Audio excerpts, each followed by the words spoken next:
Good morning, everybody. How you doing today? My name's Andrew. I'm Grandpa. I'm Matt. I'm Tracy. I'm Megan. I'm Joel. And we're some of the Veggie boys. And girls. And we'd like to thank you for stopping by. What are you doing out here this morning? Picking raspberries? Yeah.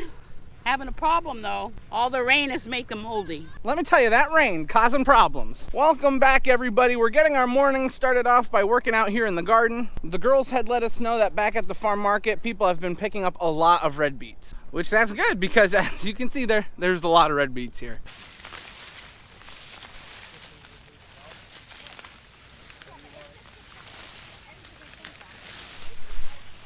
Beautiful red beets.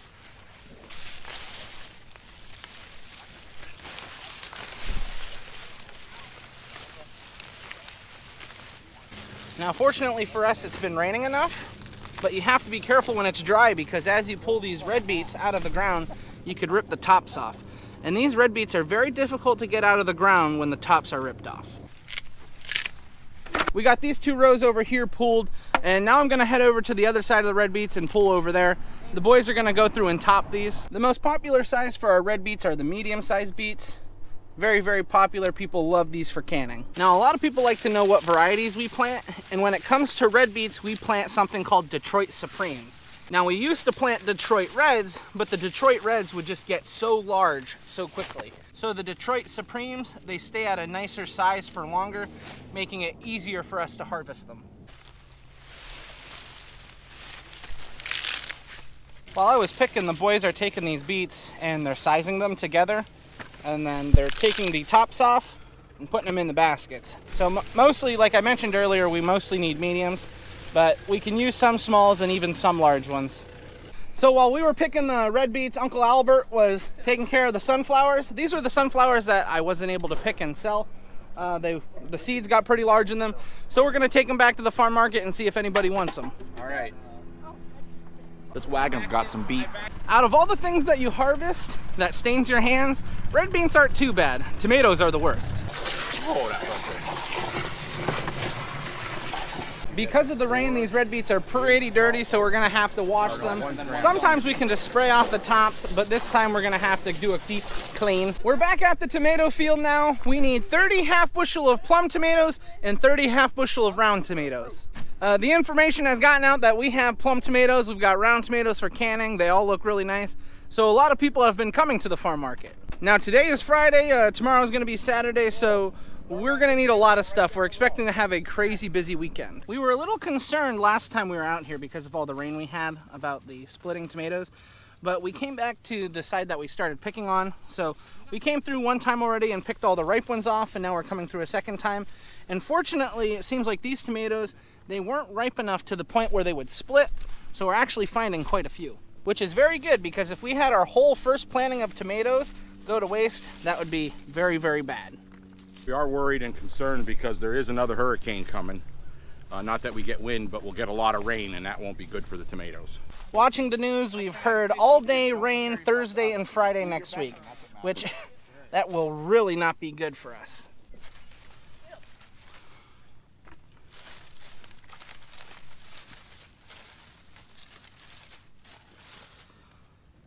Now when it comes to these tomatoes, these are canning tomatoes, so they can have a few imperfections. I'll show you for example. These have dry cuts on them. Now if that was wet, we wouldn't want to harvest them because then these tomatoes could rot. So these canning tomatoes are not meant to be perfect because most of the time they're going to be sliced up for salsa. Okay. People make ketchup or even like spaghetti sauce. Now our canning tomatoes, as I mentioned, we sell them for $12 a box, but our perfect tomatoes or our number ones will sell for $2.25 a pound. So when you're paying for canning tomatoes, you'll buy a box for $12. You're basically paying 40 cents a pound for tomatoes. Now if you're paying 40 cents a pound for tomatoes, do not expect to get perfect tomatoes, especially from us, because we'll let you hear about it. Now if you are buying canning tomatoes from other people and you're getting them for a cheaper price, remember, they're not going to be perfect, because if you want a perfect tomato, then you're going to be charged more. Especially with these canning tomatoes, when you're buying in bulk, you get a cheaper price, but you get what you pay for. Are you finding a lot of split ones? It hasn't been too bad. I'm finding a few. Like right here, I found a really bad split one. But I guess that's what it'll be. When you hit a section, it'll just be a bunch of split ones.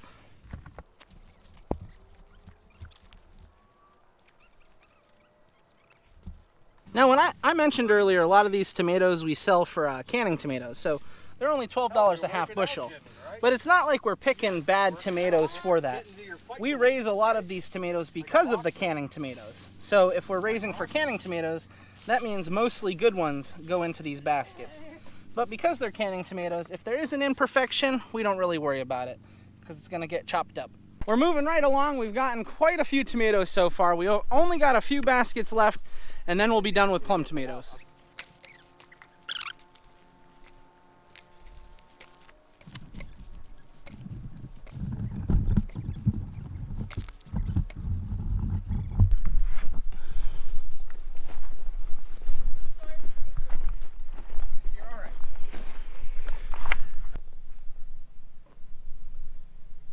There is a lot of tomatoes here. Not too bad for a couple people picking.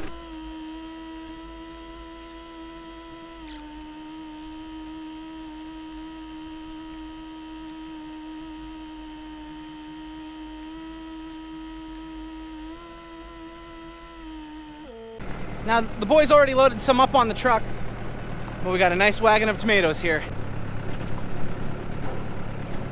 Something that never gets old when you pick a whole wagon of produce, how satisfying it is. But when you get back to the farm market and you see all the customers that are outside, and they're just like amazed that you just picked all that stuff. I don't know, maybe it's the little things. I enjoy seeing that.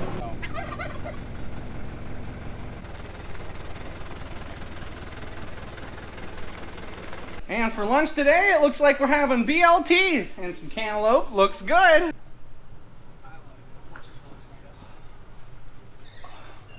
That's hot. That's why I got water. And I have a nectarine. For the weekend, we're gonna need a lot of peppers, and that's what we're gonna go pick right now. Dad has his list. We need a whole variety of peppers, so we're gonna be picking a little bit of everything. Hey, I don't normally say this, but I figured I'd think about it while we're on our way to the field to go pick some peppers. But if you guys love these videos and these veggie facts and just being around the family, subscribe and like and share with all your friends. Come join the Veggie Boy family. We're hearing thunder rolling from the hills over there. To get started with the list of peppers, we're gonna be picking long hots.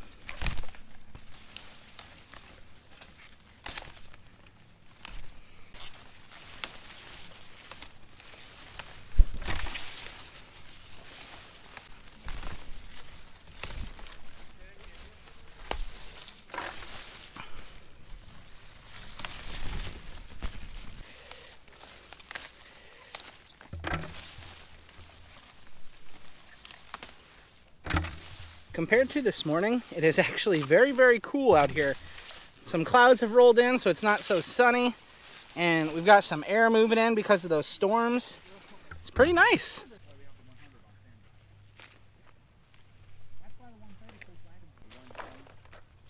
We got our first thing checked off the list. We got our long hots picked, and my dad and Matthew are working on some really nice tomatoes for the farm market. Now that we're finished off with the long hots, we're moving on to these hot cherry peppers. Now these hot cherry peppers, they are a favorite to the people in our area. A lot of people really like them. They do take a little longer to pick. As you can see, they are smaller, but they look really good. A lot of people take these, they'll cut this top off, they'll pull it out, and then it'll be hollow on the inside, so they'll fill it up with meat and cheese, and then they'll eat them that way. They're really good.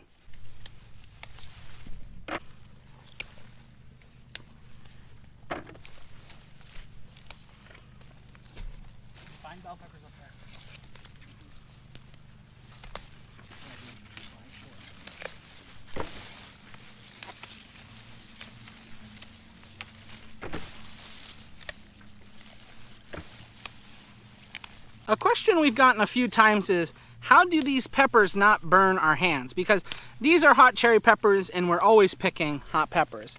And I've never actually had my hands hurt from picking hot peppers. Whether it's habaneros, ghost chilies, cayenne, these hot cherry peppers, they've never burned my hands.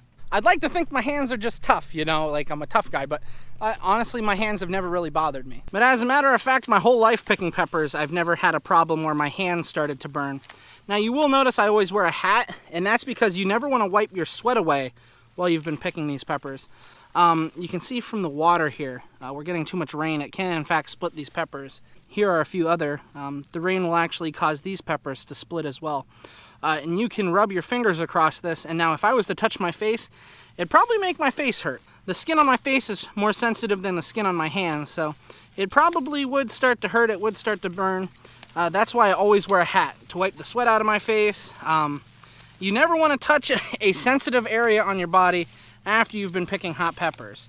But my hands, I don't really consider them too sensitive, and they never really hurt while I'm picking peppers. One of the next things we have on our list is some bell peppers. You can see these plants, some really nice and tall plants here. So let's look down here. Ooh, look at that. Those are beautiful. I love seeing beautiful peppers on these plants. It just makes my day.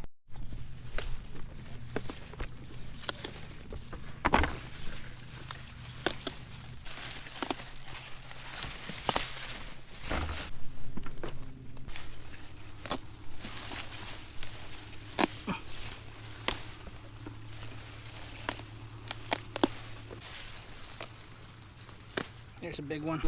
I just picked a big old pepper. A big one.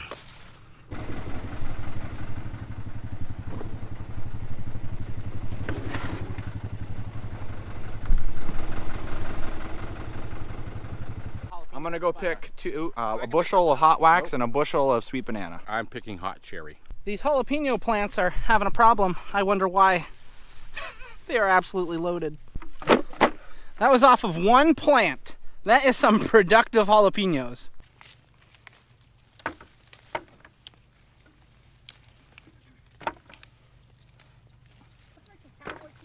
Cowboy candy? I'll make cowboy candy. We need Dad to make jalapeno poppers for dinner. Andrew, come here! I have something to show all our loyal subscribers. Look at that off that plant. Why aren't you picking them? Somebody only wants red ones, so I can't pick the green ones. When you're picking through and you're trying to get an order of red ones and you have to leave all these beautiful green ones behind, it's terrible. They're up in jalapenos. We're checking the habanero peppers. We have a large order for habanero peppers, and we're just seeing if there's enough in here to pick. I guess it looks good. They only wanted green habaneros. Now the habaneros take a little bit longer to grow, so we weren't sure how many we were gonna have, but what we do have looks really nice. Joel, take me home! Yes sir, boss man. I'm hot, I'm tired, and I'm miserable. We're getting everything offloaded off the truck. I just wanted to give you one more look at these peppers. There's just a beautiful color in all of them.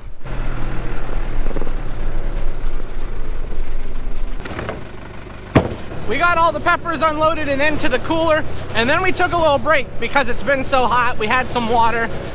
We have one more thing we need to take care of. We need sweet corn and some white corn for an order. So we're gonna pick a bin of sweet corn for the farm market, and then we're gonna get white corn. It's really good.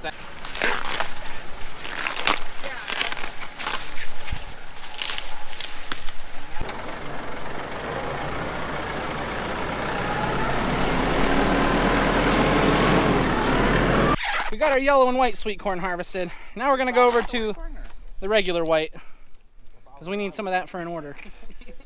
Good looking stuff. Ah, delicious.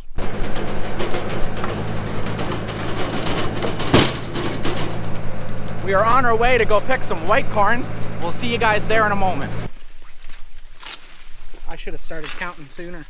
There's 3, 4 in here. 27. Picking corn, it slaps you in the face. There we go. That's all we need. And that should about do it for picking today. We just got the farm market closed up, so now we're gonna be heading up to the house. It was a really, really busy day, and the girls were telling us that they sold a lot of stuff. So we're expecting the weekend to be very busy. All right, everybody, we made it up to the house, and as you can see, no dinner on the table. That's because it's date night, and I would get Callie. She's sleeping right now, so we're not gonna wake her up. So that means this is where we're gonna end the video, guys. We want to thank everyone for watching, and we hope to see you next time. Bye-bye!